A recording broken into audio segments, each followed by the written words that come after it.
Bismillahirrahmanirrahim. Assalamualaikum warahmatullahi wabarakatuh. Apa kabar semua anak soleh-soleha? Semoga semua dalam keadaan sehat walafiat. Amin ya rabbal alamin.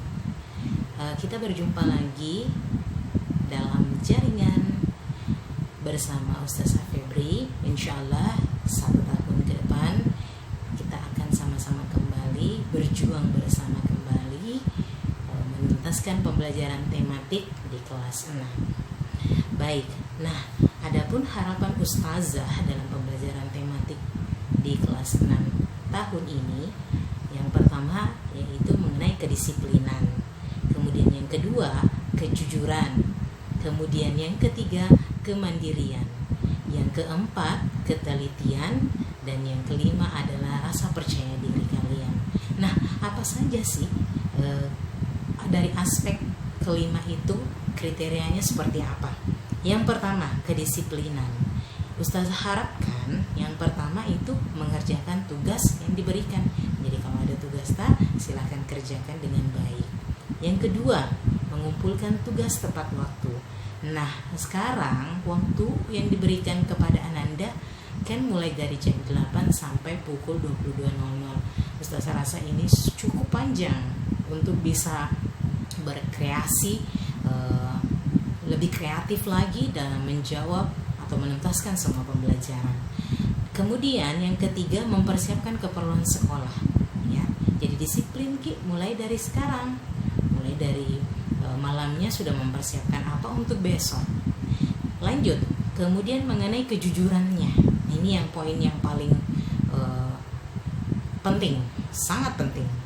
Yang pertama, Ustazah lihat dari kelas 5 kemarin, ya masih ada yang tidak mengerjakan tugas latihan ataupun ulangan dengan jujur. Masih ada yang nyontek. Tapi Ustazah harapkan di tahun ini, di kelas 6 khususnya, ini sudah tidak terjadi lagi. Ya, Ustazah harap dikerjakan dengan baik, dengan penuh kejujuran. Kemudian yang selanjutnya, indikator selanjutnya, berkata sesuai dengan fakta atau keadaan sesungguhnya. Jadi silahkan apapun yang kita dengar dari orang lain, misal saja ada sesuatu yang disampaikan oleh temannya, tolong sampaikan dengan yang sebenar-benarnya dalam keadaan apapun itu, karena semua baik ucapan, perkataan kita itu semua akan dipertanggungjawabkan masing-masing di akhirat kelak. Jadi hati-hati. Oke, selanjutnya poin kemandirian. Apa yang Ustazah harapkan dari ini? Yang pertama, mengerjakan tugas sendiri tanpa bantuan orang lain, kecuali jika diharapkan ada bantuan orang tua. Kemudian yang kedua, mempersiapkan alat dan bahan yang dibutuhkan dalam proses pembelajaran secara mandiri. Jika memerlukan bantuan orang tua, mintalah dengan penuh sopan dan santun. Ya, anak soleh-soleha. Oke, kita lanjut mengenai ketelitian. Yang pertama, mengerjakan tugas dengan memperhatikan terlebih dahulu soalnya ini mau apa. Kalau misalnya cuma meminta contoh, ya silahkan berikan contoh. Tetapi kalau soalnya minta untuk dijelaskan, silahkan jelaskan mulai dari poin 1 sampai poin berikutnya sesuai dengan apa yang diminta oleh soal. Dipahami? Baik, selanjutnya ketelitian ya. Tugas dikerjakan atau dijawab tidak asal-asalan, tidak sembarang atau tidak seenaknya. Jadi tidak bilang yang tadi sudah selesai nih deh, kumpul saja. Tidak seperti itu, ya. Lanjut, memeriksa terlebih dahulu sebelum mengumpulkan tugas yang diberikan. Jadi kalau sudah selesai tugas jangan langsung dikumpul dulu, diperiksa dulu. Mulai dari misalnya ada 10 nomor, mulai dari nomor 1 dulu sampai nomor 10. Kalau belum yakin, silahkan ulangi, periksa lagi poin 1 sampai 10. Sampai betul-betul yakin bahwa jawaban ini sudah benar menurut Anda. Oke, lanjut. Percaya diri. Yang pertama, Ustazah harapkan percaya diri bahwa tugas yang dikerjakan sendiri hasilnya baik sesuai dengan apa yang kalian telah pelajari. Yang kedua, berani mengungkapkan pendapat. Jadi silahkan ungkapkan pendapatnya. Kalau misalnya ada pendapat teman yang keliru, silahkan berikan sanggahan, tetapi dengan alasan. Jangan menyanggah tanpa alasan. Dipahami? Baik, selanjutnya berani bertanya. Nah, silahkan banyak-banyak bertanya sama orang yang ada di rumah, sama ustadz-ustazah, mau pelajaran apapun itu. Terapkan semua 5 poin ini. Kemandirian, kejujuran, kedisiplinan, ketelitian, dan percaya diri. Bisa dipahami? Oke, lanjut.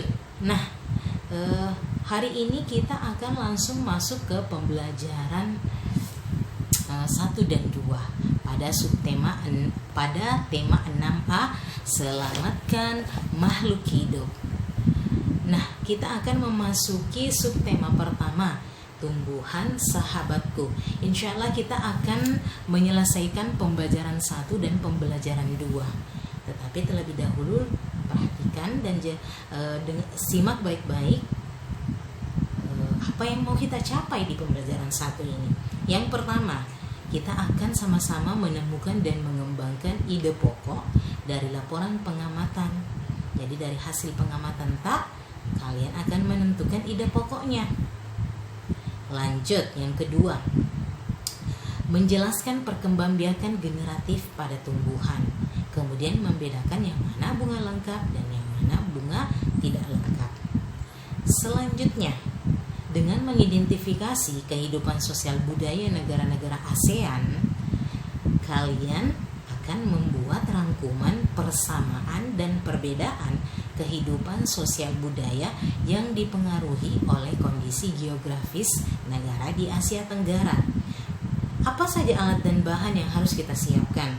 Tentunya yang pertama adalah buku Anda di halaman 2-12. Dan tolong perhatikan, nanti kita akan melakukan observasi terhadap lingkungan sekitar kita, khususnya pada tumbuhan. Itu yang kita perlukan sekarang. Nah, selanjutnya dijelaskan di Al-Quran, Quran Surah Al-Hijr ayat 19. Dan kami telah menghamparkan bumi dan menjadikan padanya gunung-gunung, dan kami tumbuhkan padanya segala sesuatu menurut Quran. Masya Allah, tumbuhan sudah dijelaskan pada Al-Quran, sudah ada gambarannya bahwa tumbuhan itu segala sesuatunya tumbuh pada menurut ukurannya. Nah, makanya salah satu contohnya tadi itu ada bunga lengkap dan ada bunga yang tidak lengkap. Oke, kita lanjut. Nah, yang menjadi pertanyaan dalam pembelajaran 1 ini akan timbul di benaknya pasti ketika nanti setelah membaca. Yang pertama itu, bagaimana sih cara menentukan ide pokok? Ingat, ide pokok sudah kita pelajari di kelas 5 kemarin. Ustazah juga sudah jelaskan bagaimana cara menentukan ide pokok. Masih ingat? Ayo, yang pertama apa? Betul, jadi yang pertama, baca seluruh paragraf dengan cermat. Yang kedua, cermati kalimat awal hingga akhir. Kalian boleh catat ini di buku catatannya. Yang ketiga, baca kalimat sampai Anda menemukan ide pokok paragraf. Dalam satu paragraf, ide pokok biasanya terletak di awal, akhir, atau awal dan akhir paragraf. Yang keempat, tandai ide pokok tiap paragraf. Yang kelima, tandai info penting dalam setiap paragraf. Insya Allah kalian akan menentukan atau menemukan ide pokok pada bacaan tersebut. Nah, timbul lagi pertanyaan, bagaimana perkembangbiakan generatif pada tumbuhan? Bagaimana ya? Nah, setelah membaca nanti,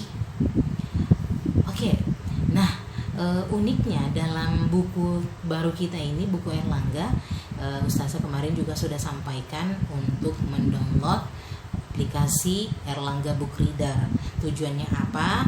Karena di bukunya itu ada barcode.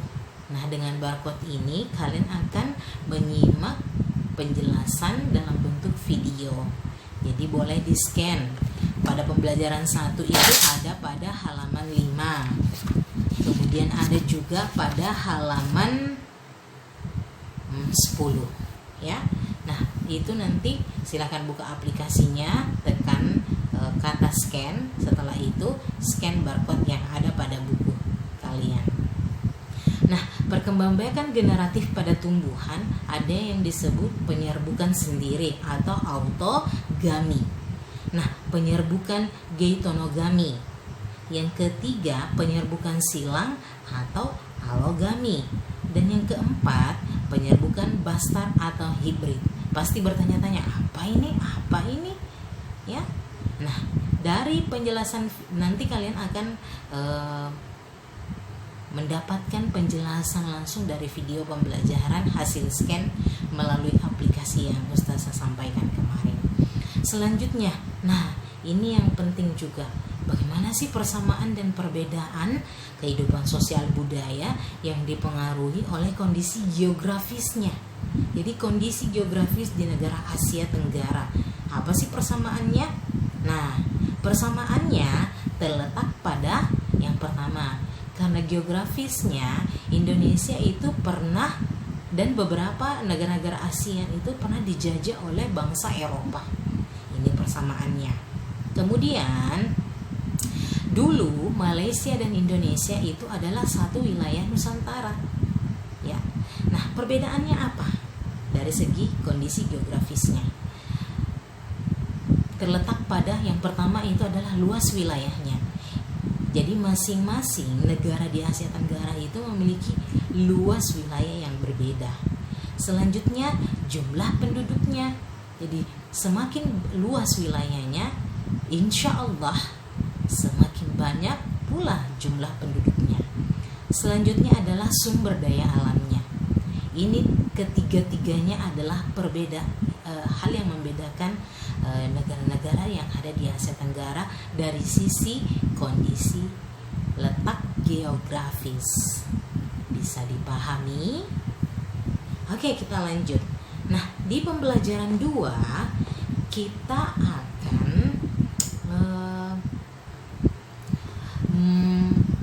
menyelesaikan atau menuntaskan materi tentang yang pertama, kalian akan menjelaskan contoh pengamalan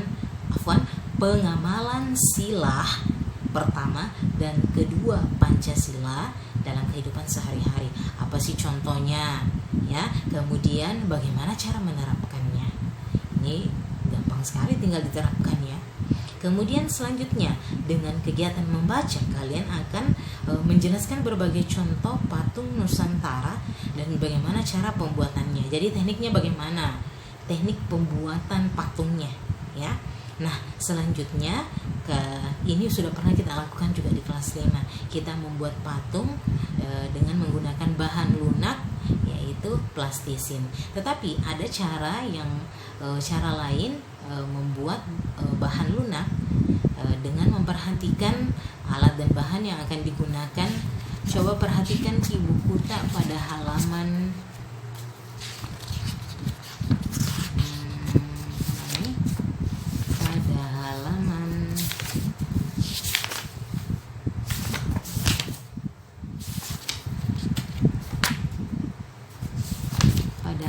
halaman 17. Nah, kita akan membuat patung dari bahan lunak sesuai dengan alat dan bahan yang digunakan pada halaman 17. Silahkan mencoba. Jika ada yang kurang dipahami, silahkan bertanya. Ingat, poin dalam percaya diri, berani bertanya.